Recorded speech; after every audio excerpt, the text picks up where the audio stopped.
All right, we're going to, is my microphone on? Awesome. We're going to start it out. Proclamation. Everyone.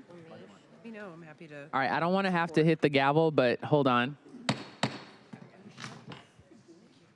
That's my first time hitting the gavel. I just want you all to know that. I'll do it one more time.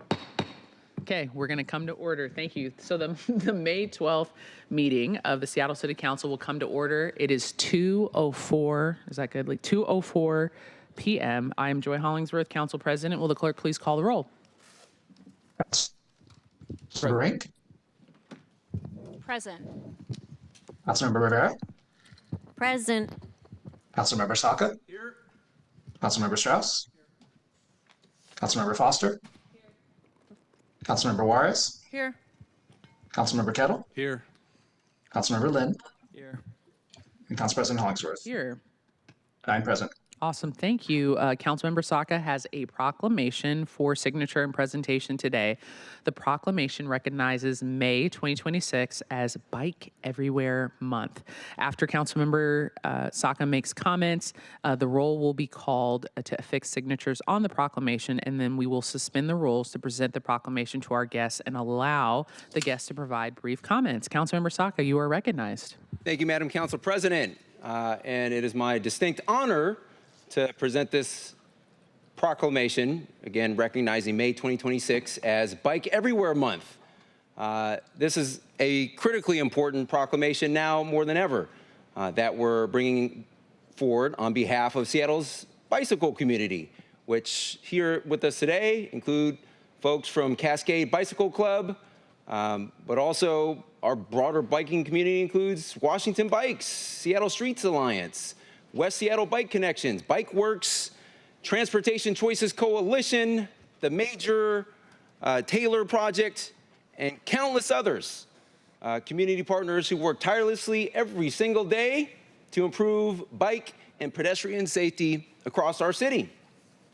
Biking plays an incredibly important role in Seattle. It helps us advance our climate and environmental goals, reduces congestion on our roads, and promotes healthier communities. For many people, biking is also an affordable, reliable, and enjoyable way to get around the city. Seattle has accomplished a great deal over the years when it comes to building out our wonderful bike network and supporting safer multimodal transportation options. In many ways, we are viewed as a model city. We are certainly a leading city. Thanks to the generosity of voters, the 2024 voter-approved transportation levy continues that progress and builds upon it with more than $133 million dedicated toward bicycle investments across the city. Now, there's a lot for us to be proud of and celebrate, and a lot that other cities look to Seattle to emulate, because again, we're a leader. That said, we know that there's still more work to do. Too many people continue to be injured or die while biking on our streets. Just last Thursday, a young woman was the victim of a hit-and-run collision while cycling on 35th Avenue Southwest in the Arbor Heights neighborhood of West Seattle. Incidents like these are totally unacceptable, and unfortunately, they are still far too common.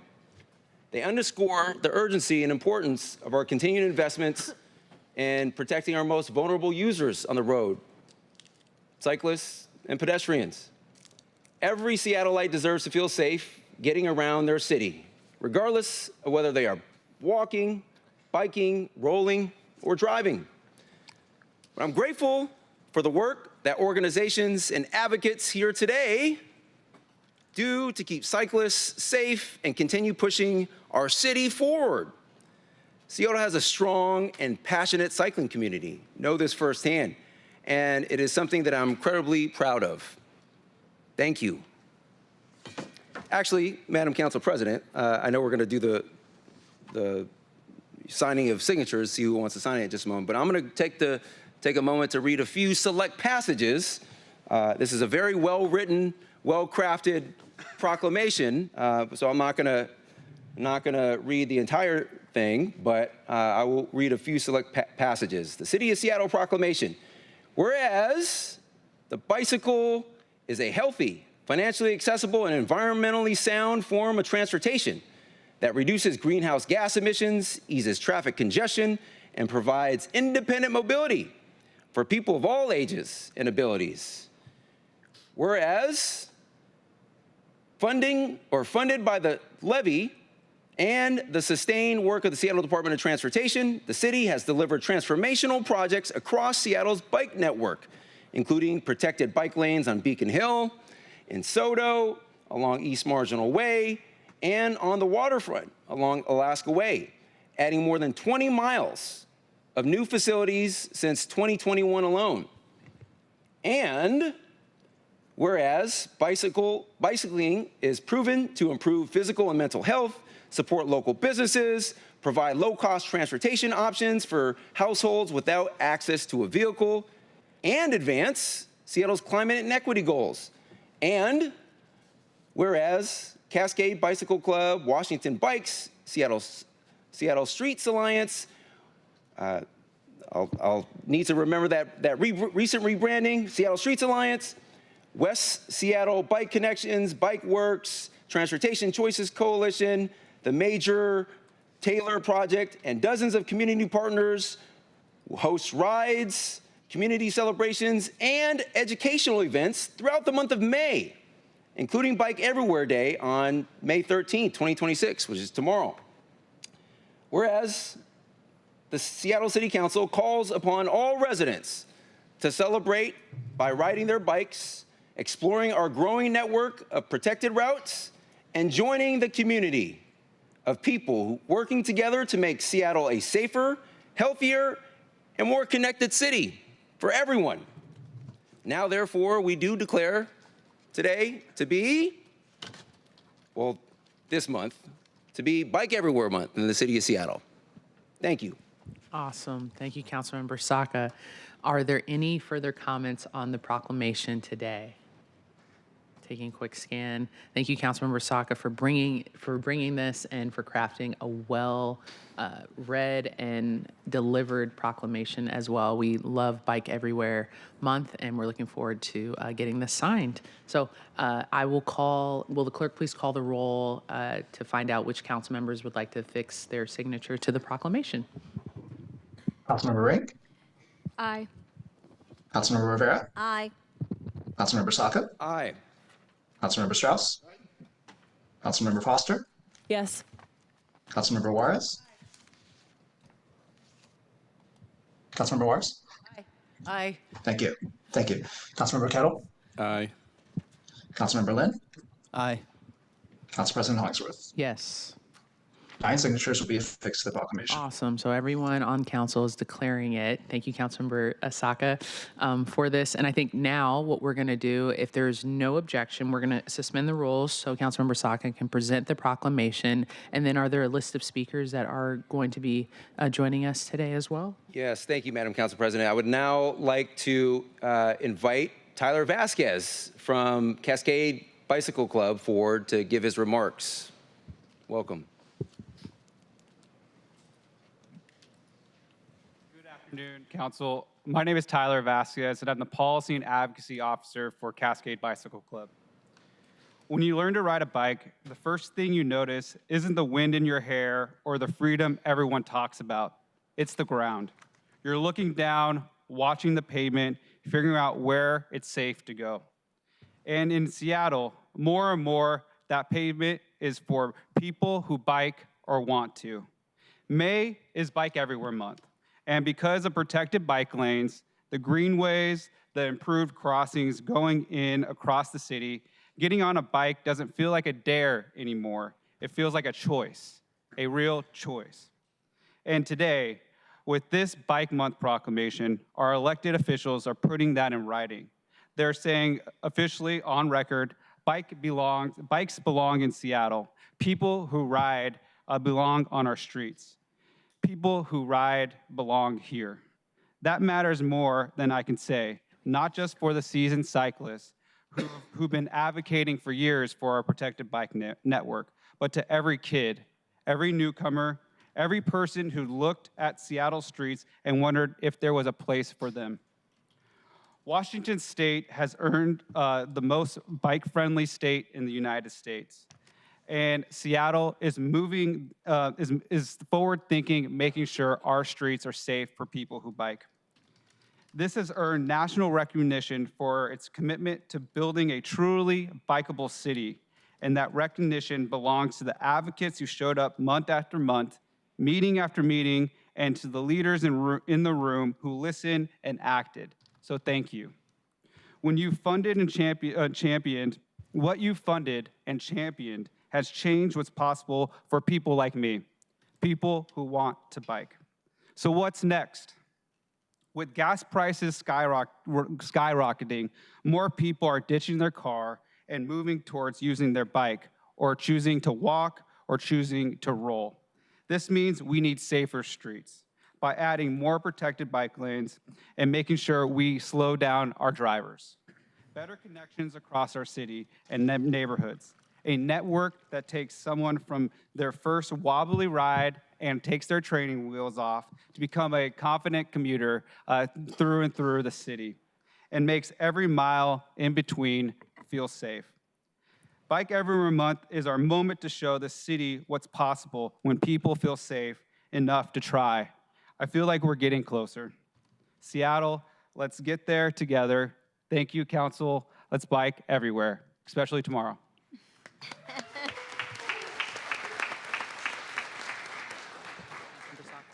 Madam Council President, if it please the council here would like one other person, representative to speak.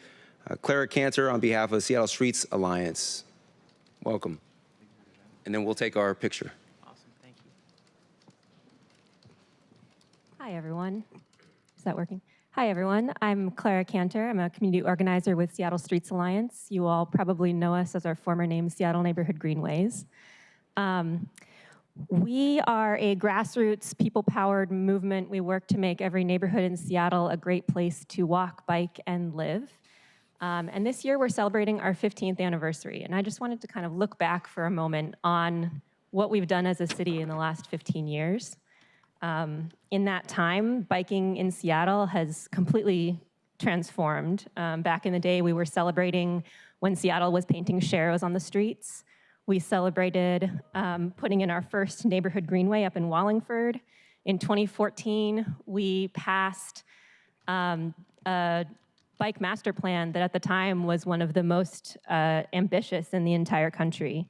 When I first started organizing with Seattle Streets Alliance, my very first campaign was advocating for the downtown basic bike network, which now is built on our streets and used by tens of thousands of people every day. It's amazing. I've been a lifelong bike commuter, and biking around my neighborhood in the South End has changed completely just in the last 5 or 10 years. We have new bike lanes on MLK, Columbian Way, Beacon Avenue, through Soto, the Georgetown South Park Trail. We now have the ability to bike all the way from the Ship Canal Trail down along the Seattle waterfront and all the way to Alki without ever mixing with vehicle traffic, which is incredible. It's amazing that we're able to do that. Our city now has 31 miles of protected bike lanes and 55 miles of neighborhood greenways, and that's thanks to the community members who've spoken up and said, this actually isn't safe for me to bike with my kids, and pushing for funding allocations for specific projects in their neighborhoods, for more bike team staff members at SDOT, for passing the transportation levy in the last couple of years with historic investments in bike infrastructure. And we are so, so, so grateful for our elected leaders who are willing to stand up and say, it's important that we work towards Vision Zero. It's important that we end traffic deaths and serious injuries on our streets, who are willing to say our climate goals and the geometry of our streets demand that we provide ways for people to get around safely and efficiently without a private vehicle. And elected leaders who are excited to be standing here and declaring May to be Bike Everywhere Month. We are very excited to continue this work together to close the gaps in our bike network, to make it more usable, more intuitive, more accessible for all. Every time we complete a new bike project in Seattle, that neighborhood becomes more accessible the number of people who are riding, who are women, who are elders, who are young people, who are kids, who are disabled riders, skyrocket every time we build new protected infrastructure here in Seattle. And we can complete those hard gaps. We can complete the hard routes connecting neighborhoods in the Rainier Valley to ferries in West Seattle, to new train stops in the North End, and to make sure that we have that complete connected network so that we can share the joy of getting around by bike with our kids and with our grandkids, and so that we can actually bike everywhere. Let's use this momentum and get to work. Thank you. Awesome. Thank you. Thank you. Are there any other comments before we ask some of the folks? I don't know how many people are coming up for us to take our council photo for May. Is there a couple? Well, yes, Madam Council President, would like to invite representatives from Cascade, Washington Bike, Seattle Streets Alliance, West Seattle Bike Connection, Bike Works, and Transportation Choices Coalition forward to take our photo together. And then a point of clarification as well, this is clearly signed by all 9 of us, but also it's a joint proclamation that Mayor Wilson has signed as well. Awesome. So, awesome. Sounds good. Awesome. All right. So representatives from those groups, if you come forward, you can come over here to the right and just come up and we will take our council photo. And then Sue will be in the middle. Sue, you'll give us a countdown to tell us when. Awesome. You have to walk us through this. Yeah, whatever. Yeah. And Councilmember Saka, you'll be in the middle.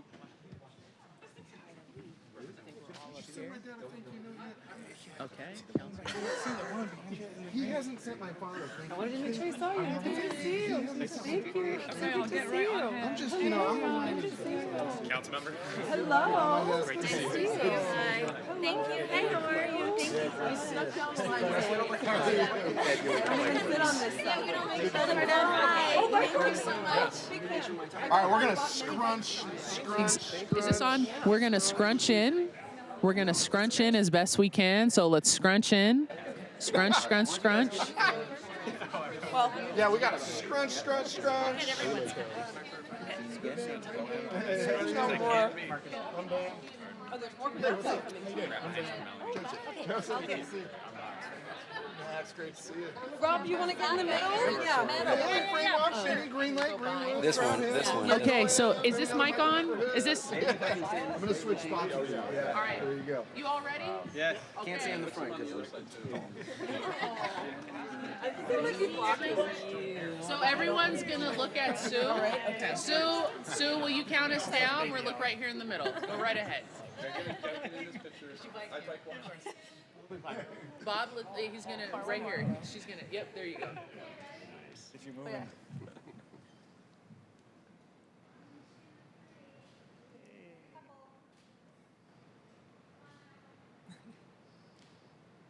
Awesome. Thank you. Good job. Thank you, council member. You get back to Howard at what time? It's like everywhere. Yeah, but you were saying something about it? It just started. Wasn't it kick off? Home Knits tomorrow in Ballard, right? Yeah. Where do you want me? Market in 11. That's the best spot. Okay. I was like, I can't get my bike from Rainier. Thank you all. I heard 7. Thank you. All right, so we'll resume. All yours? Yeah, without the signatures. Thank you to the public. When we have these proclamations, it's always fun, and it's a new thing where we're taking group photos. So I really appreciate you all being patient with us as we do that.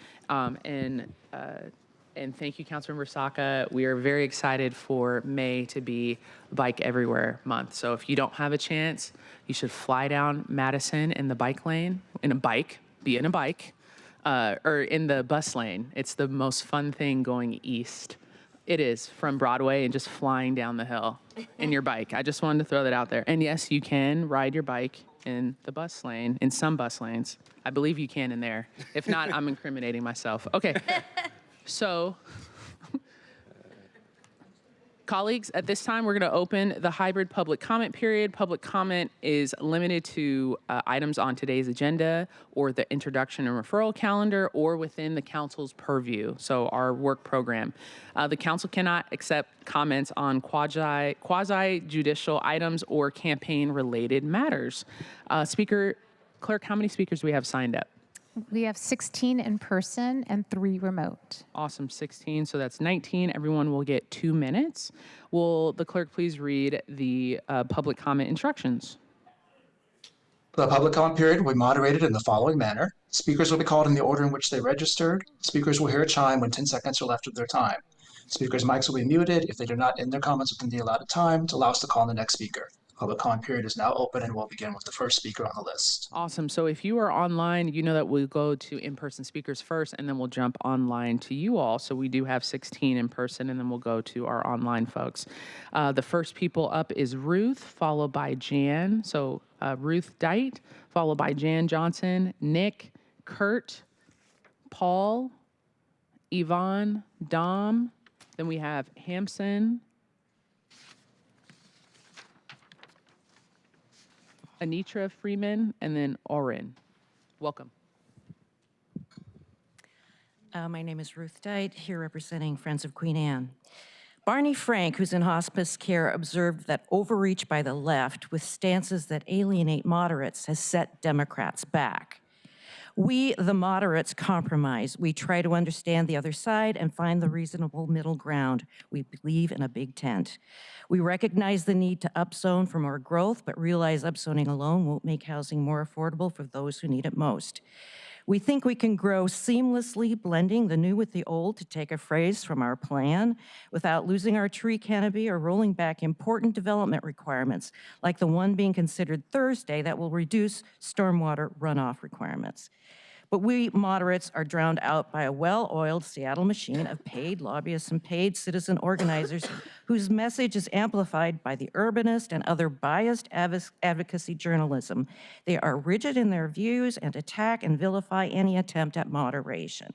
Many in our neighborhoods remain unaware of the zoning changes coming. Many who do know feel too disheartened and distracted by national politics to take on another battle. But I will tell you, these people who have been supporters of affordable and social housing feel bewildered and angry about what the city is doing. We moderates are not being listened to, and we've seen, as reported in the Seattle Times, who gets a seat at the table. So we ask you, the mayor and OPCD, to give us a seat at the table. Thank you. Thank you, Ruth. Next, we have Jan, followed by Nick. Is Jan here? Jan Johnson? Welcome. And then Nick is next.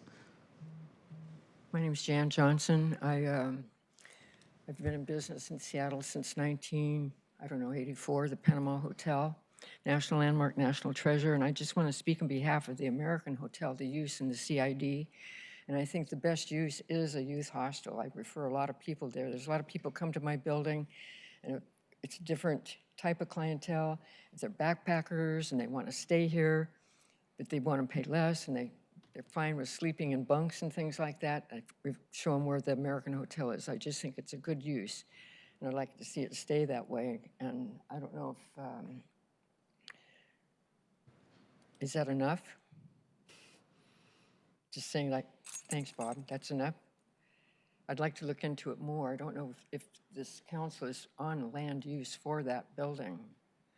Also, a lot of us are floundering, right? As far as taxes, license, if the city would be willing to work with businesses like them, if he's having a hard time, whatever it is, or getting people in here, I think the city should work more on the other end as opposed to punishing us for fining us for different things. If you want to know what that is, I can get back to you. Thank you very much for your consideration. Thank you, Jan. Next, we have Nick. And if I was going to say, moving that microphone up, it was bothering me that we were off balance with the, thank you. Welcome. Good afternoon, esteemed council members. I'd like to thank you for the opportunity to speak today. My name's Nick Sten, and I am I'm here representing the ILWU. I'm also a lifelong Seattleite. I went to Laurelhurst Elementary School, Eckstein Middle School, Roosevelt High School, and the University of Washington. So I come here not just for representing Seattle longshoremen, but I feel qualified to represent Seattle, as it's the only home that I've ever known. The ILWU unequivocally supports union-made construction and development projects all across the city, just not housing in the SoDo and industrial district. Our love for our union brothers and sisters in all industries runs deep, and an injury to one is an injury to all is our motto. We want our union siblings working and upgrading our city, and we are excited when we see the cranes booming up across the Seattle skyline. But I'm not just here representing the ILWU, I'm here representing apple farmers in Yakima, and potato farmers in Idaho, and steel workers in West Seattle, and thousands of other Washingtonians who depend on Seattle's ports to import and export their goods across the globe. We as an industry don't believe the industrial district is a place for people to live, and I believe that the Growth Management Hearing Board affirms that. Any future housing development is going to run into these exact same issues that aren't going away. As a lifelong Seattle resident, my question to our leadership is how much do we feel like Seattle's a global city? Because our foothold to relevance in global trade is right out that window. Seattle's port is 2 stoplights away from Miami, New York, Los Angeles, and Chicago. All those are vibrant global port cities that understand the importance of industrial lands. The ILWU wholeheartedly supports this legislation, and I thank you, our friends on the board, who have the insight and mental fortitude to understand the importance of these industrial lands and their relevance to the long-term growth and sustainability of this city. Thank you. Thank you, Nick. Thank you. Okay, awesome. Thank you, Nick. Next, we have Kurt, followed by Paul, and then Yvonne. I don't see your helmet, though, Nick. Yeah, okay. President Holmesworth and council members, thanks for having us today. As one of the founders of Together for Seattle, a facilitation network that is bringing people together and churches together, our purpose following COVID was to bring the church together to meet some needs. COVID hit the church hard. I think it hit the community hard. So what we're trying to do is to build that back by building relationships and having some desired outcomes that are going to meet the needs of the community, and what you're doing here in the city as to how we can work together. We're beginning to see that realized in groups that are coming together. One feature we're doing now is bringing districts. In your districts, we're bringing churches together, business people together, and community members to say, how can we talk together and facilitate various things that are going on within the community? And recently we had an event in West Seattle, and one of the mayor's admins was there, and it was, I think, a very productive meeting. So we're looking to do that. There'll be upcoming meetings in Ballard, and you know where Ballard is. That's kind of hard to get to. In West Seattle and various places. Sorry, Robert. Anyway, and we want to invite you to come to these meetings when they come together so that we can have an exchange of questions and answers and talk about what you need and what we might be helpful and might be doing. A recent gathering in Rainier Valley, the mayor came and spoke to several of us, and we had a wonderful Q&A time together. And she actually said she kind of promoted this idea of neighborhoods would be helpful to her. I think you have a new neighborhood czar that you've appointed.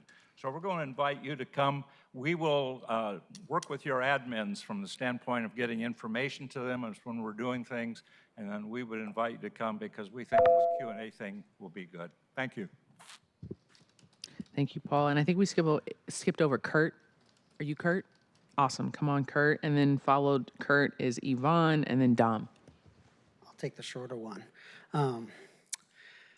Hello, council members. I appreciate the time to be heard. My name is Kurt Nichitelli with Spirit Transport Systems. Trucking company was based in Georgetown for the first 14 years, now in Kent. Just speaking here in support of the Senate Bill 121171, which is repealing 127191. First and foremost, Vision Zero, That was adopted back in 2015, and building housing in the Soto District is in direct conflict to that, that movement and what City of Seattle had adopted back almost 11 years ago. So safety, having residents come into the neighborhood, you're jeopardizing the safety of all those residents that would be living here. It's not the place for housing.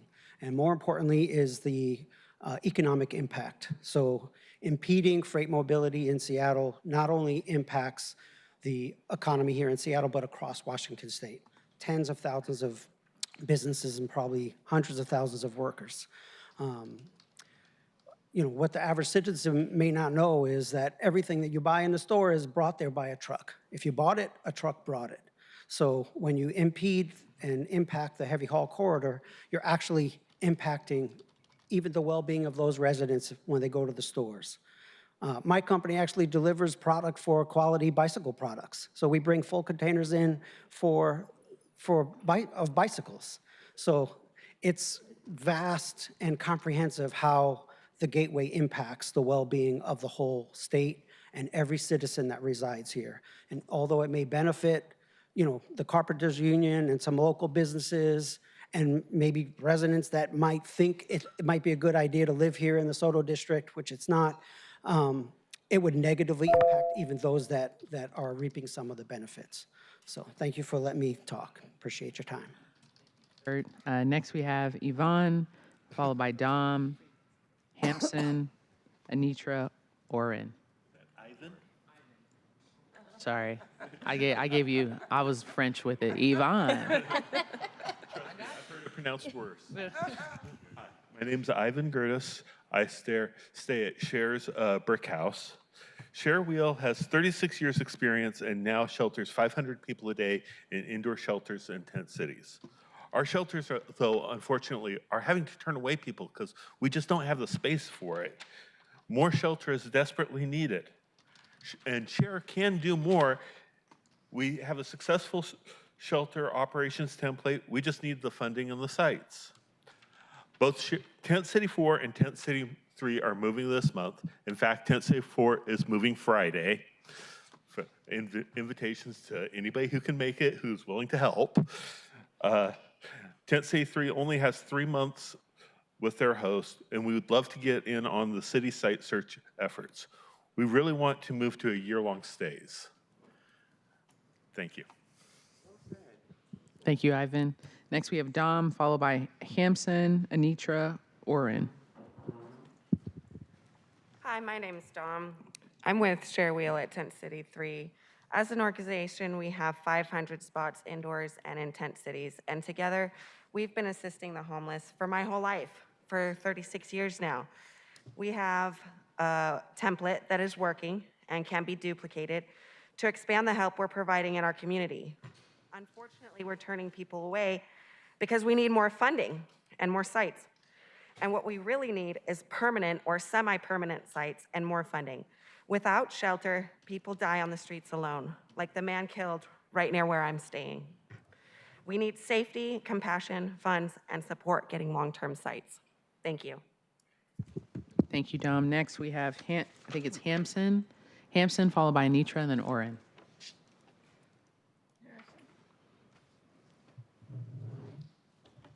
And then Anitra is next, and then Oren. Welcome.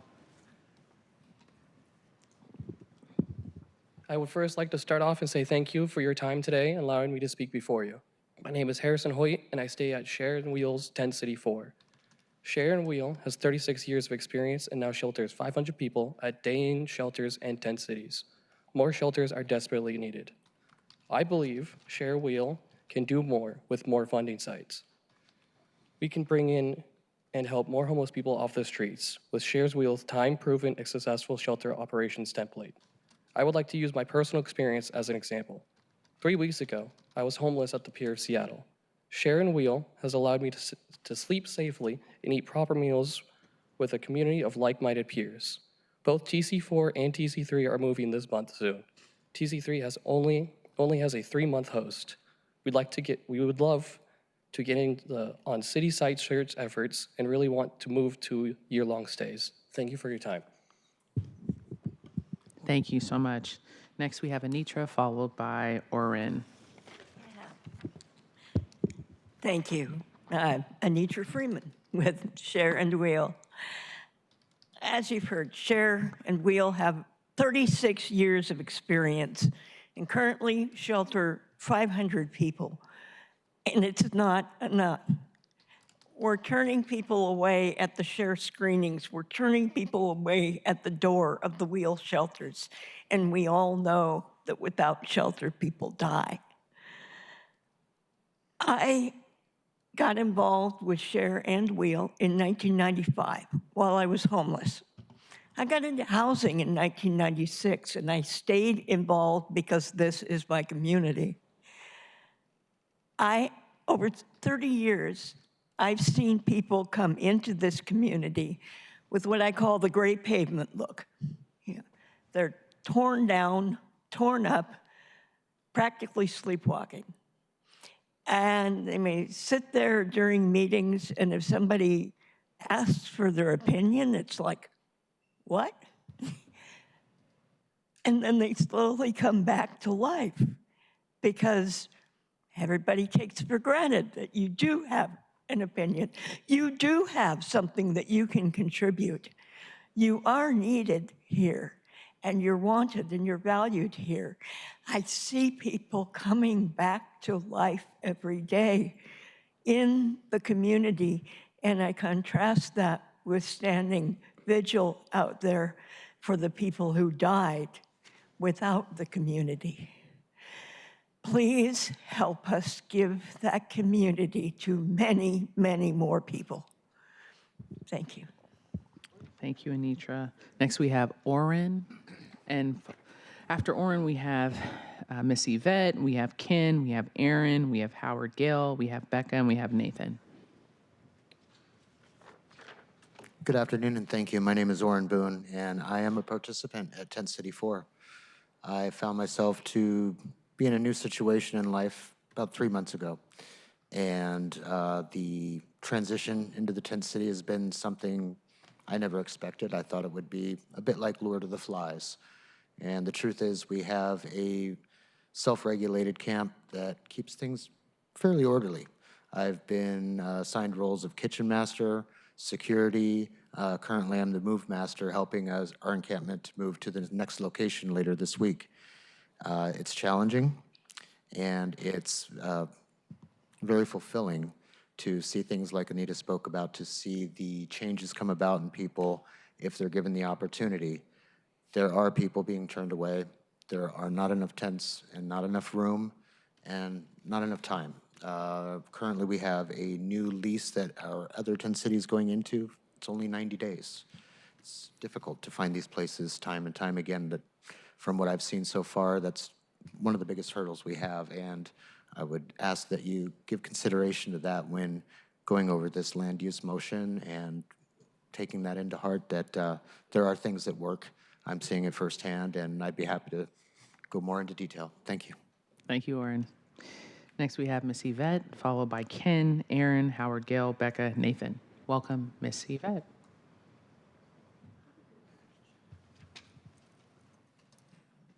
Good afternoon. I pledge allegiance to the flag of the United States of America and to the republic for which it stands, one nation, under God, indivisible, with liberty and justice for all. I watched this morning's public safety meeting, Councilmember Kettle, and that was interesting. After a while, it got kind of raucous, and once you guys took a break, I had to go do other things. So I'd like to say to those who were disruptive that if you're not part of the solution, then you're part of the problem. And also, regarding public safety, here's my notes here. Due to the recent wave of more violence in the South, in particular the Rainier Beach area, I want to encourage to keep the cameras up and rolling, and quite frankly, those who live in that neighborhood, we want more of them. Because if you take the paper and read online news, you know that the security cameras have been invaluable in solving several recent crimes in a timely manner. And so I'd like to also encourage you, because I know you set aside funding for the World Cup, if you can kind of, pass a little along of that funding to put up more cameras in my neighborhood, we would greatly appreciate it, because I've talked to other community members and they agree as well. And I also want to thank our tent city residents who showed up to advocate for more housing. They were eloquent and to the point, and I like that they offer solutions as well. Thank you. Thank you, Miss Yvette. Next, we have Ken, followed by Aaron. Is Ken here? Ken. Next, we have Aaron. Miss Yvette came with served us some tie-dye special today. Aaron?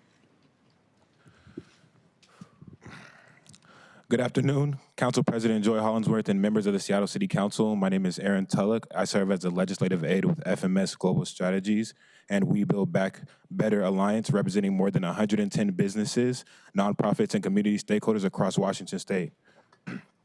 We're here today in support of what some may have labeled a black budget, but this is not about exclusion or favoritism. It's about whether Seattle is willing to invest in communities that have been historically experienced displacement, disinvestment, housing instability, violence, and systematic barriers to opportunities.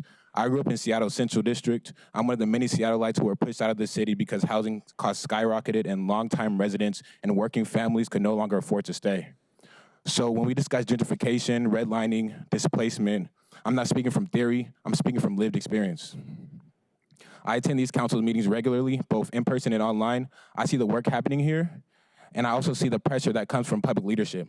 Accountability matters, community voice matters, protest matters, but protecting the integrity of public process matters too. Seattle cannot move forward if every difficult conversations become political theater instead of thoughtful policymaking. The Central District is more than a neighborhood. It is a case study for what happens when culture remains visible while the people who built that culture disappear. That harm happened through policy, which means policy also carries a responsibility to help repair it. I urge the City Council to prioritize investments in home ownership, small business sustainability, youth mentorship, violence prevention, workforce development, behavioral health support, and juvenile justice diversion programs. These are stabilization tools for communities that have carried disproportionate economic and social burdens for decades. I'm here today because people like me still care deeply about Seattle, and we want to partnership, progress, and real solutions. Our office recently sent meetings and invitations to each member of this council, and I look forward to collaborating toward policies that create more stable, affordable, and an inclusive Seattle for everyone. Thank you. Thank you, Aaron. Next, we have Mr. Howard Gale, followed by Becca, and then Nathan.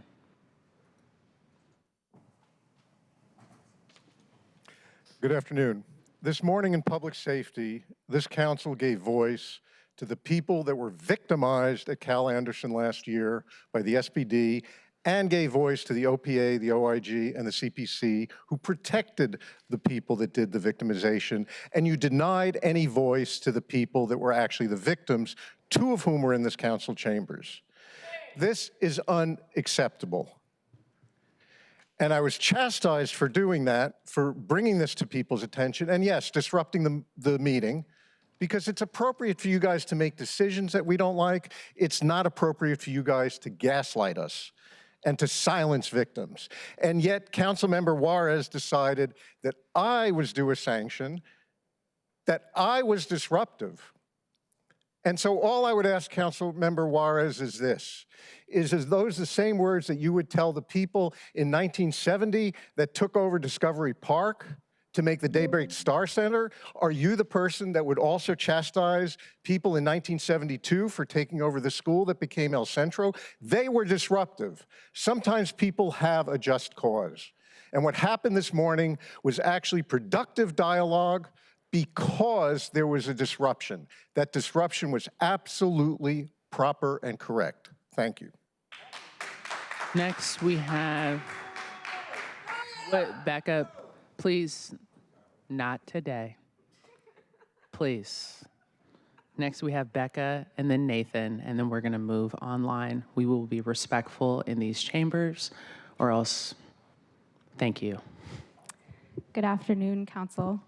My name is Becca, and both of my parents are from Seattle. My mom is fourth-generation Seattleite, growing up in Queen Anne. My dad is first generation from Santiago, Chile, who moved here and grew up just west of Green Lake. So I've been in Seattle, have grown up here and lived here for the last 15 years since I've moved here for college. First, I just wanted to say thank you for your service. Thank you for your courage, for your leadership, for the ways that you're tackling the hard issues, for the ways that you're listening, and yeah, just being willing to be an open ear for all of the issues and the ways that we want to come and voice what's going on in our communities. I'm here with the Big C Church. We represent many churches, many ministries, many people from different ages, many of whom I think you've met over the past few weeks, different races, different backgrounds, different creeds. And while I think the church has not always done the best job at partnering with the city and with our local government, I think we're here not to build walls, but we want to build bridges. So we just want to say we're here. We pray for you weekly. We pray for you by name. We pray for the flourishing of your families, for the work that you do. We pray that you would find wise counsel, that you would find courage, that you would be protected from just all the things that you guys walk into. And if there's any way we can support, we can stand with you, we can partner with you, we can do better to show up as the church to help make our communities better, to make them stronger, and to make them safer for everyone. Thank you. Thank you, Becca. Next, we have Nathan. Welcome. Good afternoon. I was also disappointed to see the treatment of victims and advocates who attempted to have their voices heard at today's Public Safety Committee hearing. While I know a lot of these people criticize you guys, I have not once seen Howard Gale, Castile Hightower, Gabriel Diaz, or others other than a certain group attack you personally, right? They criticize you harshly for your policies, but not other than a certain group, and you know who I'm talking about.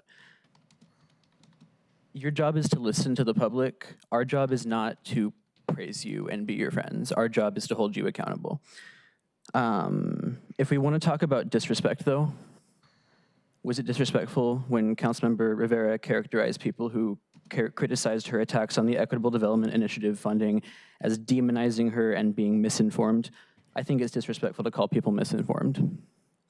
Was it disrespectful when Kathy Moore and Sarah Nelson and Maritza Rivera scolded Tammy Morales publicly during a council briefing? How many of you held Sarah Nelson accountable for running this place like a dictatorship? If we want to talk about respect, it is also important to show respect to the public. Thank you.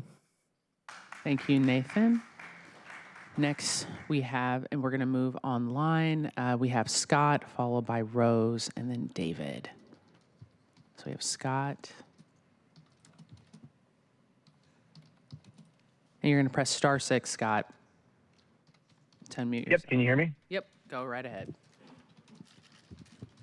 Thank you. My name is Scott Courtwright. I own a company called Courtwright Enterprises in Moses Lake, Washington. We're a hay and forage processor and exporter from the east side of the state.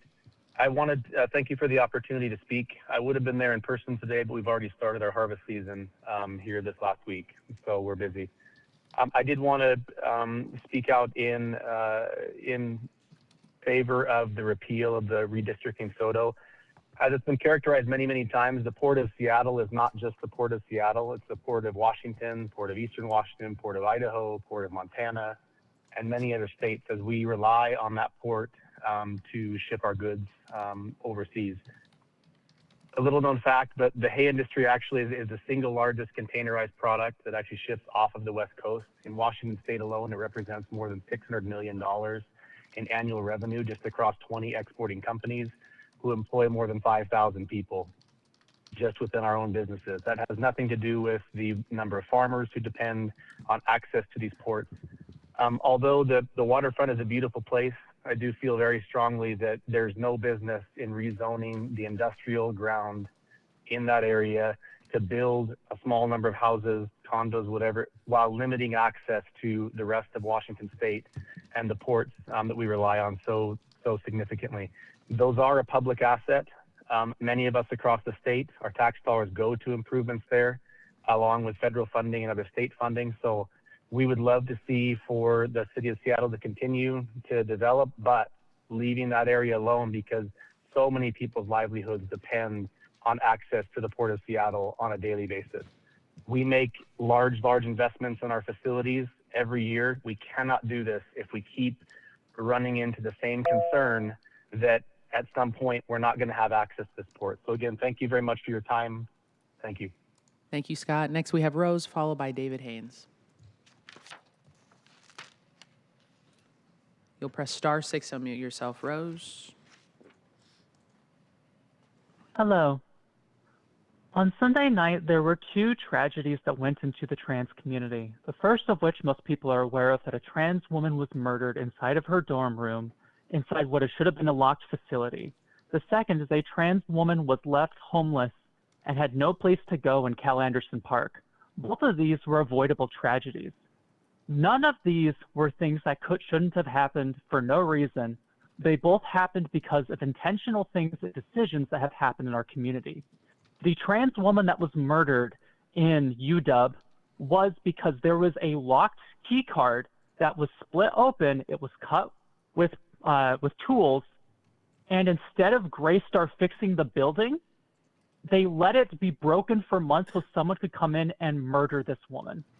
Not only this, when it was investigated by SPD, reportedly by students, all of the evidence was thrown away.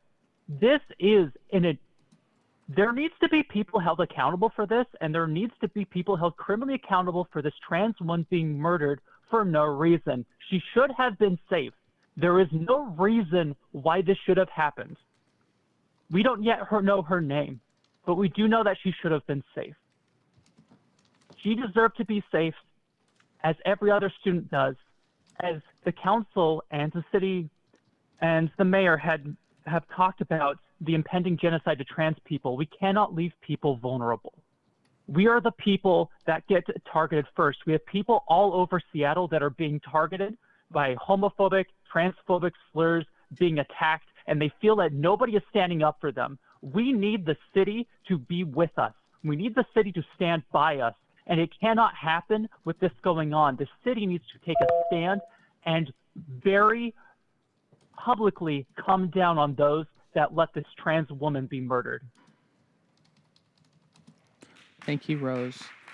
Next, we have David Haynes. David, Mr. Haynes, *6 to unmute yourself. Hi, thank you. We need to invest in transit signal priority. It's an intelligent strategy that reduces delays for buses and light rail and streetcars at signalized intersections by allowing transit vehicles to communicate with the traffic signals. TSP, Transit Signal Priority, extends the green lights or shortens the red lights, improving schedule reliability. This could be applied on the Route 8 that's always late and the Rapid Ride D from downtown to Ballard, and the Rapid Ride that they spend $140 million going from downtown to West Seattle. And on 3rd Avenue, so that you can hop on a bus from the West Lakes and haul ass to the Seattle Center with the bus 3 or 4 or Rapid Ride D or I think the 13.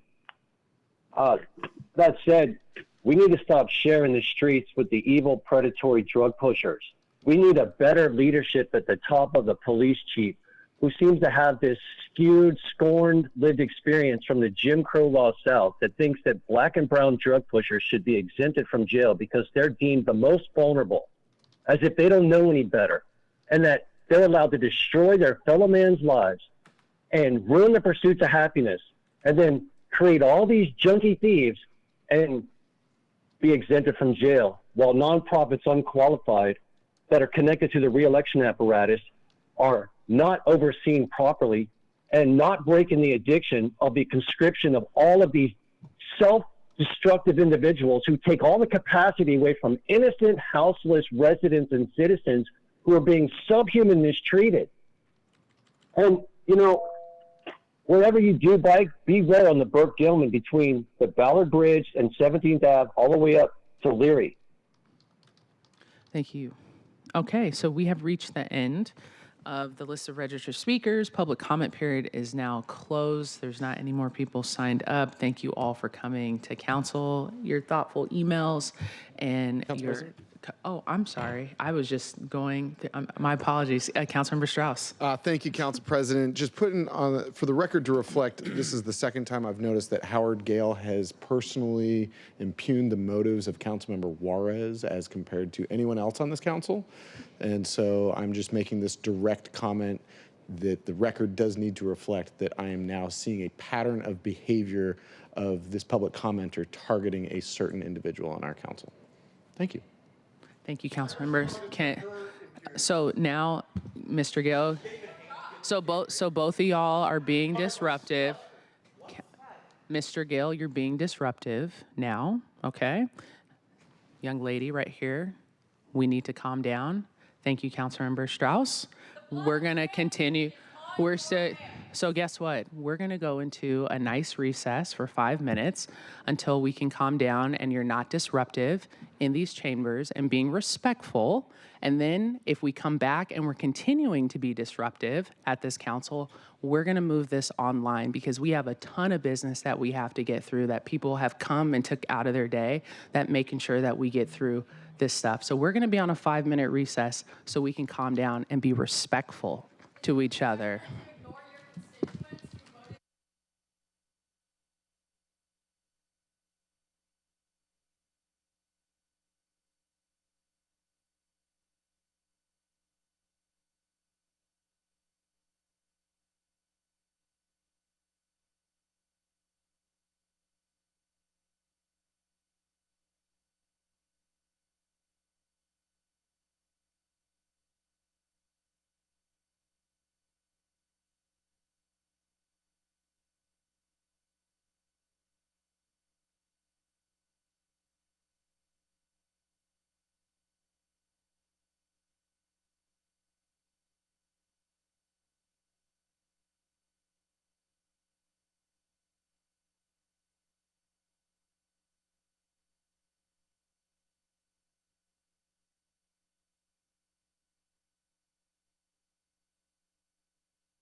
existing one that could kind of help until.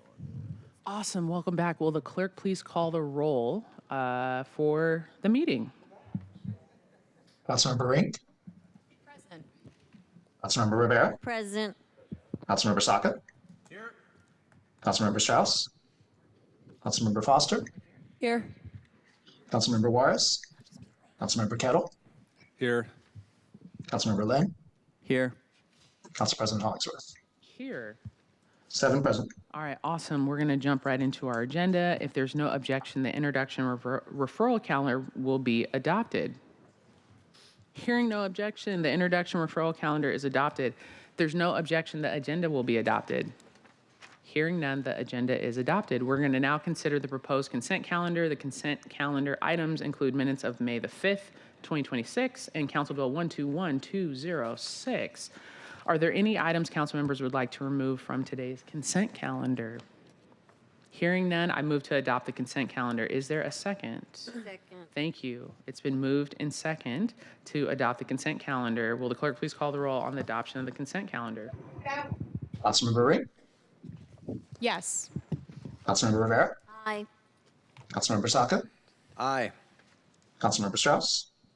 Councilmember Foster. Yes. Councilmember Juarez.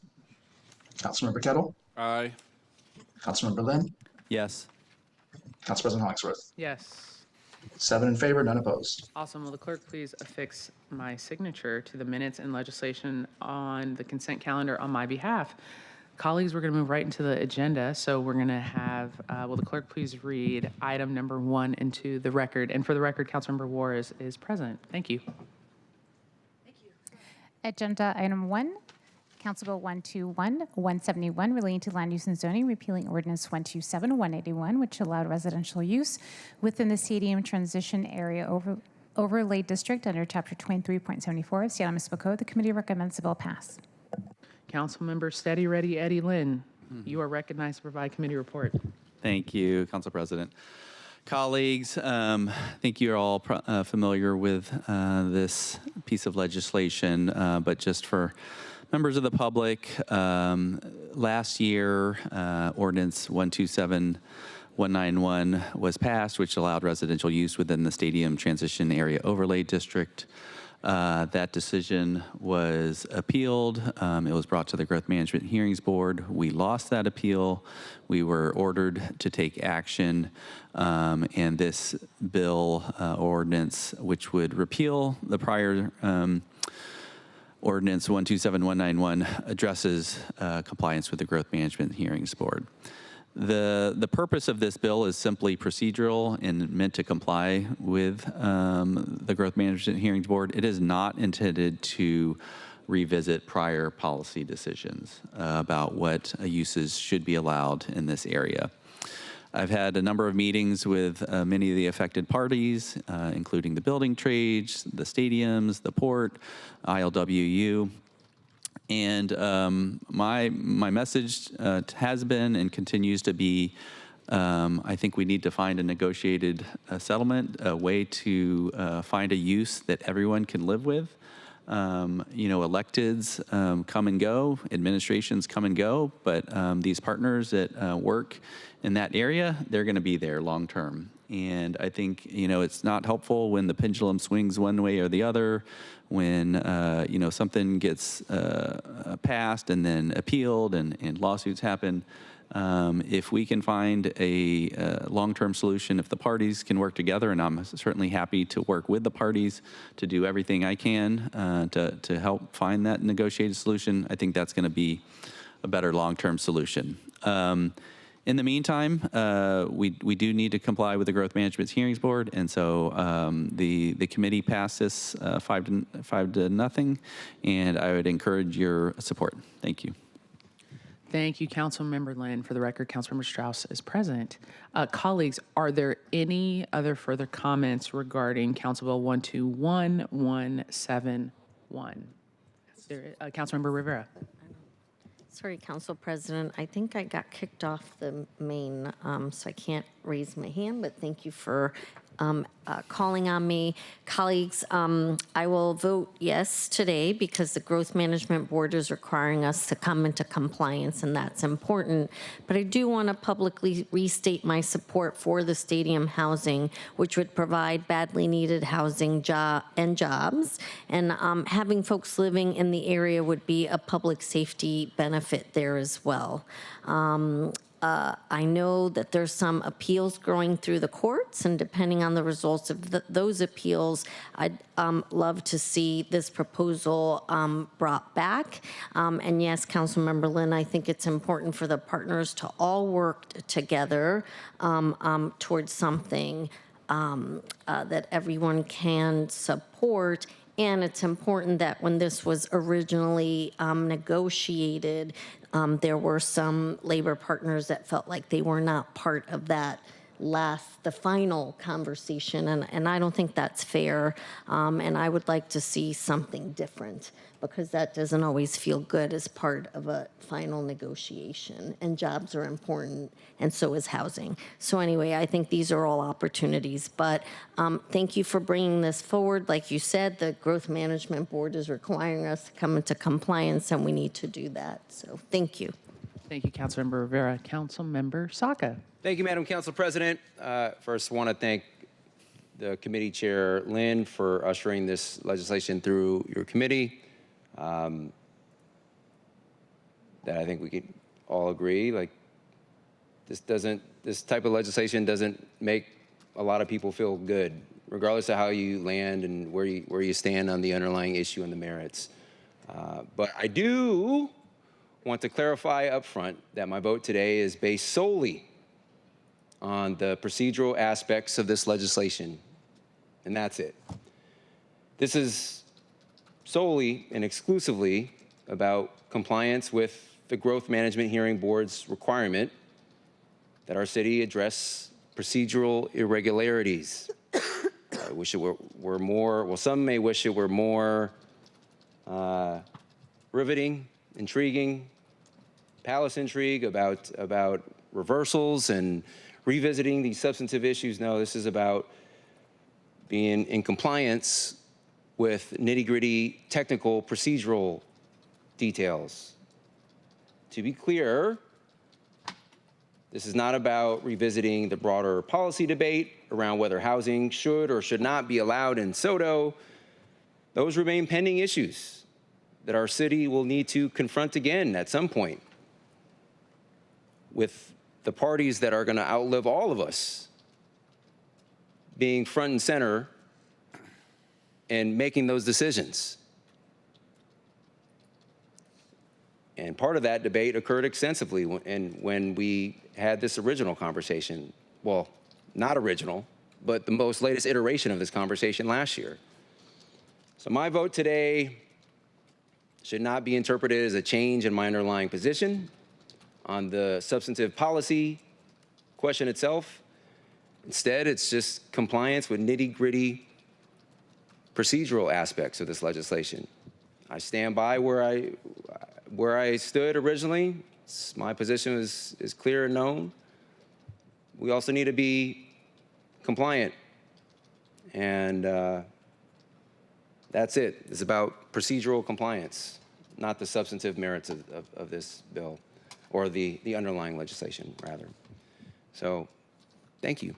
Thank you, Councilmember Saka. Are there any other comments on Council Bill 121171 before we take the vote?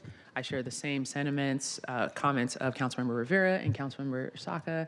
With my vote, I said it in committee that this is procedural for my end, does not change my opinion as well. So, will the clerk please call the roll? Councilmember Ring? Yes. Councilmember Rivera? Aye. Councilmember Saka? Aye. Councilmember Strauss? Aye. Councilmember Foster? Yes. Councilmember Juarez? Aye. Councilmember Kettle? Aye. Councilmember Lynn? Yes. Council President Hollingsworth? Aye. 9 in favor, none opposed. The bill passes. The chair will sign it. Will the clerk please affix my signature to the legislation on my behalf? We're going to jump into item number 2. Will the clerk please read item number 2 into the record? The report of the Finance and Native Communities and Tribal Governments Committee, Agenda Item 2, Council Bill 121-201, relating to the 2026 Federación Nacional de Football Association World Cup, authorizing the mayor or the mayor's designee to execute an agreement between Seattle FWC 26 and the City of Seattle. The committee recommends that the bill pass as amended. Awesome. Councilmember Strauss, as chair of the committee, you are recognized. Oh, thank you, Council President. We've got FIFA coming up, and is it 35 days? 26 days? 20? It's right around the corner. And we are all very excited, and to make sure that we are well prepared, we are receiving funds from the federal and from the state government. And we are also receiving some funds from our local organizing committee. And we are entering into an agreement with our local organizing committee. And so this $1 million that we're receiving from the local organizing committee is not being appropriated in this bill. We will come back and appropriate this $1 million after FIFA so that we understand what departments have spent how much money on which things, and then we will do our best to backfill that. We then also have $15 million, which is accepted grant and appropriated for safety and security. And then we have a third grant, which we are accepting and appropriating for counter drone activity. We're not buying, this is solely for personnel, training, planning. There's no equipment, so we're not getting any drone catchers. But that's those are the four elements of this bill. We have an agreement. We have $1 million that we are accepting but not appropriating. We have $15 million that we are accepting and appropriating for safety and security. And then we have $2.1 million that we are accepting and appropriating towards anti-drone activity. I urge a yes vote because this is right around the corner and we need to get our city ready to host an international football event, excuse me. And I would be remiss to say Ballard FC and Salmon Bay FC start their season this weekend. I look forward to seeing you all at Interbay Pitch, Pagliacci Pitch. Awesome. Thank you, Councilmember Strauss. Are there any comments regarding the bill before us? Council Bill 121-201. Any closing comments, Councilmember Strauss? Nope, looking forward to FIFA. Awesome. Will the clerk please call the roll on the passage of the bill? Councilmember Rink, Yes. Councilmember Rivera, Aye. Councilmember Saka, Aye. Councilmember Strauss, Aye. Councilmember Foster, Yes. Councilmember Juarez, Aye. Councilmember Kettle, Aye. Councilmember Lynn, Yes. Council President Hollingsworth. Yes. 9 in favor, none opposed. Bill passes. The chair will sign it. Will the clerk please affix my signature on the bill on my behalf? Now, will the clerk please read item number 3 into the record? The report of the Transportation, Waterfront, and Seattle Center Committee, Agenda Item 3, Council Bill 121-176, relating to shared streets, adding a new chapter 11.45 to Seattle Municipal Code. The committee recommends that the bill pass as amended. Councilmember Saka, as chair of the committee, you are recognized. Thank you, Madam Council President. I'll say a few words as chair of the Council Committee overseeing this legislation, and I'll, at your pleasure, would love to pass it on to the legislation sponsor. But thank you for putting this item on today's agenda. It is my privilege to hear this important piece of legislation in our STEPS Committee last week. To set the foundation for this, in April 2025, Washington passed Senate Bill 5595 and became the first state in the country to authorize shared streets, a paradigm shift that could reshape how people move in cities across the state and serve as a model nationwide. This critical designation gives walkers and bikers priority, slows vehicle traffic to 10 miles per hour, and removes jaywalking restrictions. This is a major step toward safer, people-centered streets. I'm excited to vote to approve this bill today. I want to thank the bill's sponsor, Councilmember Strauss, for bringing this forward. And at this moment, Council President, I yield the floor to Councilmember Strauss, at your pleasure. Councilmember Strauss. Please. Thank you.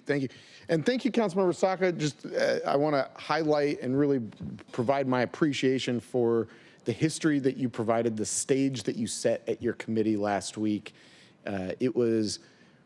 I could tell that you care a lot about this bill, and that you were very excited that this was council-generated legislation, because we had waited for SDOT for too long, and we're excited to move forward with this, because SDOT still needs to take the next steps of the implementing either policies or legislation. This law is, wow, 5 years in the making. If you look at pictures of old-time Seattle here down in Pioneer Square, you see a mix of people walking across the street with some street cars and some horses. And it looks like somebody left a helmet here. There were bicycles even in those pictures. And what you saw was actually what looks like what Pike Place Market has looked like, with just lots of activity, all moving very slowly, all in the public realm, which is the street. But somehow Pike Place Market became the anomaly instead of the regularity of our city. And over the course of that time, what we just became, everyone either got in a lane, or if they didn't have a lane, they got in somebody else's lane and took the risks, right?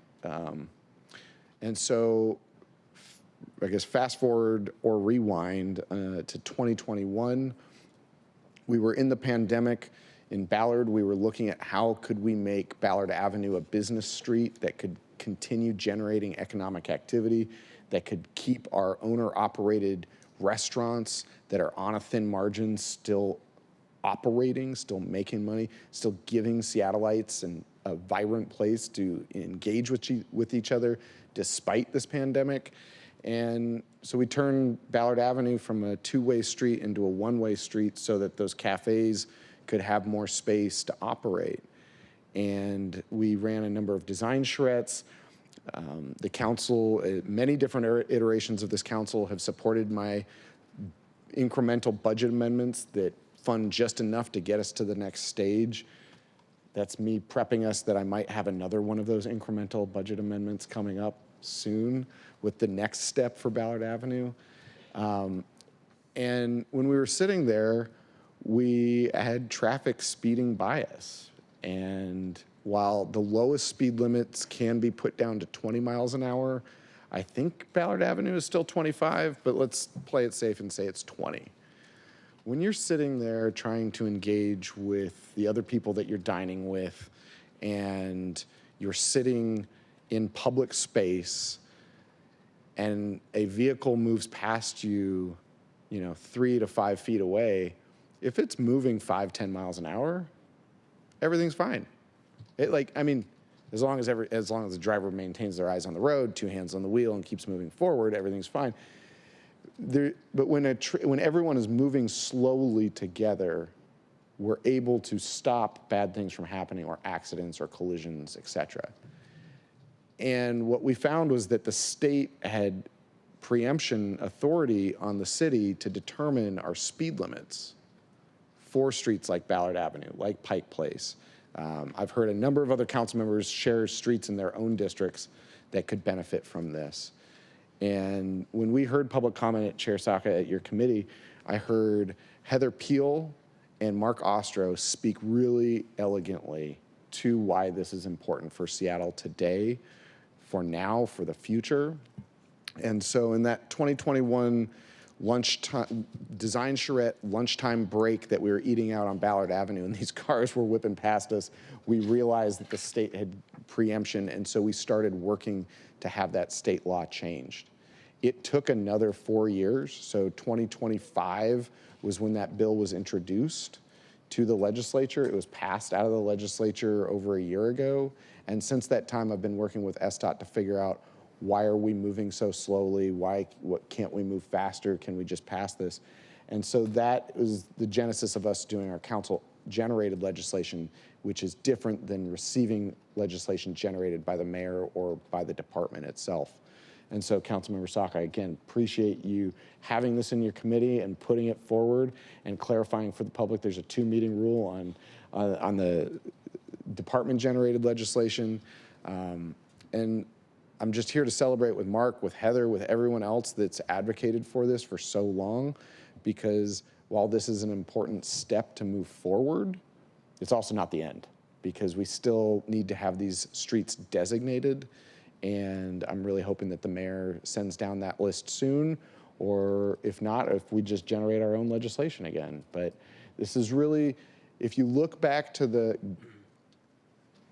historic pictures of Seattle, people always like to reminisce about this time in the past, reminisce about those pictures where everyone was in the street together because it was a shared public space as compared to the streets that we have today. And that's what this legislation intends to do. Not on every city street, just on a few. Thank you. Thank you, Councilmember Strauss, for all your work in bringing this. And thank you, Councilmember Saka, for hearing it in your committee. And just want to pause here. Are there any other comments about the bill? I know there's an amendment, but just want to, if there are any further comments. Okay, Councilmember Rivera, you are recognized. Thank you, Council President. Council President, I'm requesting that council rules be suspended to allow consideration of an amendment that was circulated after the rule deadline. Is there? Go ahead. Go ahead. I was just going to say, is there any objection? I object. Okay, so there is an objection, and that sends us to a vote, to vote on the council rules being suspended. So right now, colleagues, I'll explain. There's a motion to suspend the rules to bring a walk-on amendment to this legislation. There's an objection, so we have to vote. We're voting on yes to allow the rules to be suspended. Is that correct? Yes is to allow the rules to be suspended. No is to, wait, can you all, yes to allow the rules to be suspended, no to not allow the rules to be suspended.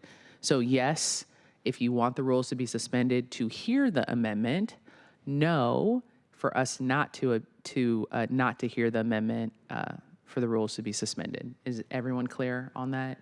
Just looking left and right, everyone knows what yes and no means? Awesome. Will the clerk please call the roll for the objection to the rules being suspended? Councilmember Rink, No. Councilmember Rivera, Aye. Councilmember Saka, Aye. Councilmember Strauss, No. Councilmember Foster, No. Councilmember Juarez, Yes. Councilmember Kettle, Aye. Councilmember Lynn, No. Council President Hollingsworth. Yes. It's 5 in favor, 4 opposed.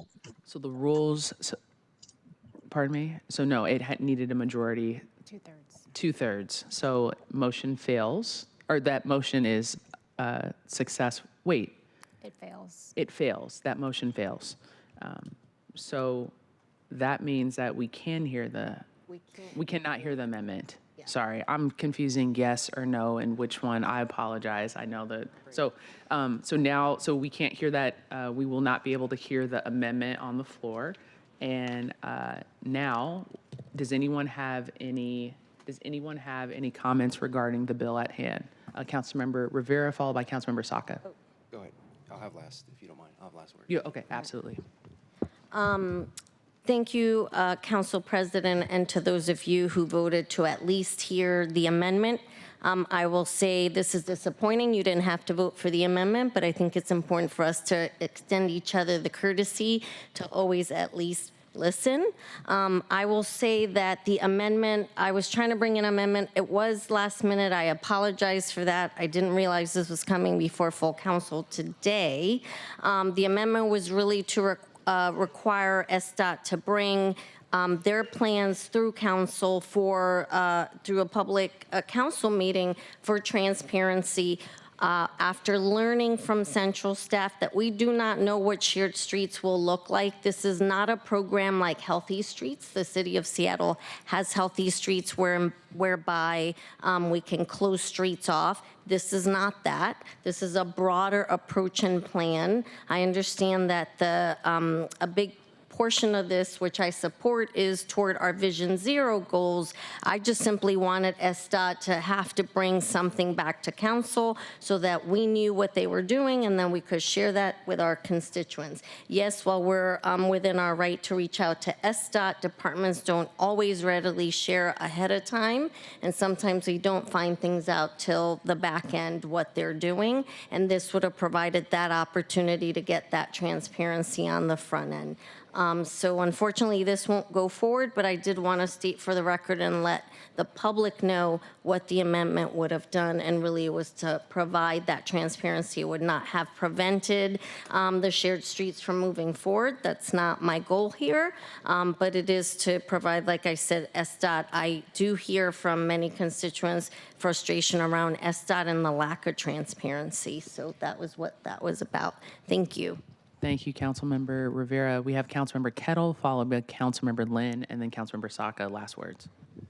Thank you, Council President. I just wanted to take the opportunity to thank Councilmember Saka for working this. As Councilmember Strauss noted, it's a very important piece of legislation. I also want to thank Councilmember Strauss, who's been advocating for a long time. In fact, I drove by that area coming back from the Nordic Museum last night. We had a Sound Transit 3 meeting, town hall at the Nordic Museum in Ballard.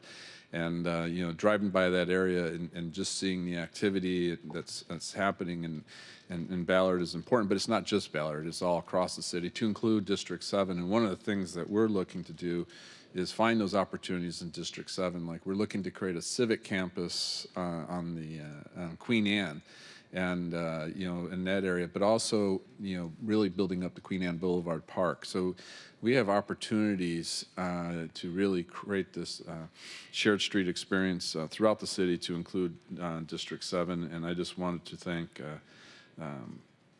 on the transportation side, Councilmember Saka, but also the advocacy, because I know it's been working for years, of Councilmember Strauss. So thank you, Council President. Awesome. Thank you, Councilmember Kettle. Councilmember Lynn. Thank you, Council President. Thank you to Councilmember Saka, Councilmember Strauss, for your leadership with this bill. And just briefly on the procedures for the designation of shared street, I certainly hope that there's engagement from SDOT with council on that, and would love to have to get updates through the STEPS committee for that, because I do think that's an important piece of the next steps. So thank you. Thank you, Councilmember Lynn. Councilmember Juarez. Thank you. Thank you, Madam Chair, or Madam President. I just wanted to say, first of all, to thank Councilmember Strauss, because I understood and I remember how the shared streets grew out of COVID when we shut down the streets. And I think that's when you also brought some legislation for, I was going to open a fry bread hut, right? Is that at the same time? Yeah. Yeah. You still can. That law's still on the books. So I appreciate that. But I wanted to thank Councilmember Rivera, because I know the point that she was trying to make. I always try to vote yes as a courtesy yes, because I think I would like to hear more, and I'm sorry that it got in too late. Besides the transparency piece, and the question that was put to me that I wanted to examine under the bill itself, and looking at the fiscal note and the summary and background of the legislation, I'm guessing, Councilmember Rivera, that you were not convinced or not satisfied that when they say the legislation would establish shared streets in the Seattle Municipal Code and would assign the responsibility for establishing procedures for the designation of shared streets to the city traffic engineer. So I'm guessing you felt that that was not enough. And my only concern, if we had the votes to go and vote on this, I would have voted for this amendment, and I'll tell you why. I'll just be very brief. Is because we've had a history of trying to decide who gets a shared street and how. We've had, I can't speak for every district, but now specifically for a while there in D5, we had issues where a lot of neighborhoods did not want their street closed, was a thoroughfare, parking, whatever, and wanted to know who made the decision and how was it made. We've had times where parks and some properties along Lake Washington streets were closed, and it blocked off folks from not getting there. And we looked at other neighborhoods like Golden Gardens, Carkeek, Magnuson. I can rattle all those off that were not closed. And so people start getting angry, like, why is my street being closed, or these three streets, but this neighborhood isn't touched? And so I guess the question was, and I was hoping we would have more of a discussion with Councilmember Rivera's amendment, you know, I don't necessarily think we should make SDOT drag them in front of us every time they want to close a street, but at least share with us, and I'm hoping this legislation does this, with the city engineer, tells us what factors they look at when they make these determinations. And as of today's date, since I've been on council, I've never seen how that works. And I've been here for almost 10 years, especially after COVID. They just would tell us, we're closing the street. And we're like, okay. So that was my point. I'm not trying to make points with any particular voting block or group or base. I just want to know how you got there. I just want to know what the factors were used, and if there's any input from folks like us who are asking, particularly in some of the neighborhoods where we have small businesses where people couldn't get there or to park, and that was a problem. So I just want to note that. And so with that, I'm going to put my faith in Councilmember Strauss's legislation and Councilmember Saka's wisdom as well, that the city engineer will make the choices, and if we can have those follow-up questions, that they will be answered in a timely manner. So thank you. Thank you, Councilmember Juarez. Are there any additional comments? Yes. There is, Councilmember Rivera. Sorry, I was looking for your name and I forgot. I know, Online. No, Councilmember Rivera, you're good. Here I am, here are my hands up. Thank you, Councilmember Juarez. You're correct, and I feel like you. I mean, I've been here, this is my third year, and I don't always know how SDOT makes their decisions, and I often am feeling like I'm getting things post facto, and then our constituents are reaching out to us, and then they, some of them get upset, and I just want more transparency. I will say, however, that when I was talking to Central staff today about the shared streets, I was trying to get the difference between shared streets and healthy streets, because we did healthy streets during COVID to give people the opportunity to be outdoors in a safe way. This is not that. They're actually not the same thing. The shared streets is more of a citywide approach. Do we, our non-arterials go from 25 miles an hour to 10? That kind of thing. And that's not a street, that's every street. And that's just an example. I'm not saying that's gonna happen, but it's an example. And so it is this person who will go back, I suppose, with a team of people, I can only assume, and then they will say overall across the city, these are the different things that we will implement. I just wanna know ahead of time what they're coming up with, so people aren't blindsided on the back end, really, at the end of the day. And this would not have prevented them from implementing anything or moving forward. This was just tell us as a full council and in the public, it could have been during a council briefing, this is what we're doing.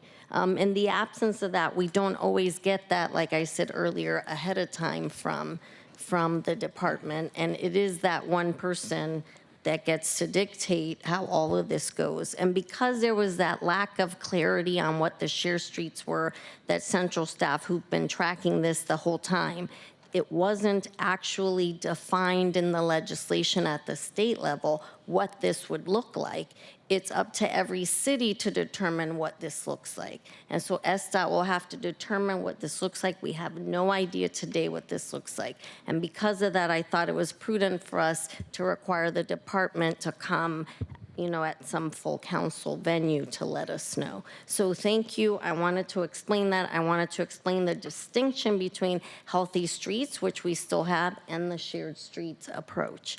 And also, again, I want to state again for the record, I very much support the Vision Zero. We have a lot of kids in my district and many schools, and we want to make sure people are safe, crossing, biking, etc., rolling. And so this had that. Our Vision Zero and our I think collective desires to have our Vision Zero goals met had nothing to do with asking the department to come and bring us a plan and have that transparency. I don't think one is in conflict with the other. Thank you. Thank you, CP. Awesome. Thank you. Council Member Saka. Thank you, Madam Council President. First, I want to just comment on the unsuccessful amendment here. First off, want to thank Councilmember Rivera for bringing this forward. I was like Councilmember Juarez, well, kind of. I was going to be in a position where I at least supported I certainly supported the notion that we should at least, this amendment idea should be considered, heard, debated, and then voted upon. And I thought we were rocking together, Councilmember Juarez, until you said you were going to vote for it. For folks who have been paying close attention, you'll know that I've been clear and consistent and principled in my position that we all deserve to have our ideas voted and debated and decided. And that's why I supported that sort of procedural motion to do that, exactly that with this amendment. I did land the other way with the with how I would have voted on this amendment on the merits.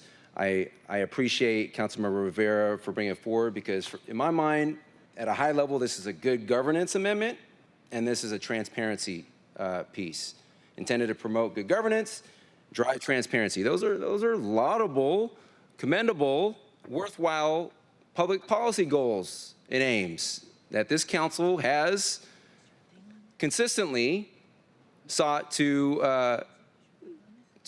address in its various public policy decisions over the years, and we should continue to do that. Where I diverge on this one, though, is the reporting piece before these decisions are made and implemented. We're confronting a traffic safety crisis right now. We know too many people are dying on our roads and suffering serious bodily injuries and our rights away. And I'm, as one of the lawmakers on this body, I am personally trying to find ways to expedite project delivery. I'm trying to find ways to drive project velocity of these critical traffic safety projects and accelerate the planning, design, and construction of these traffic safety projects across our city.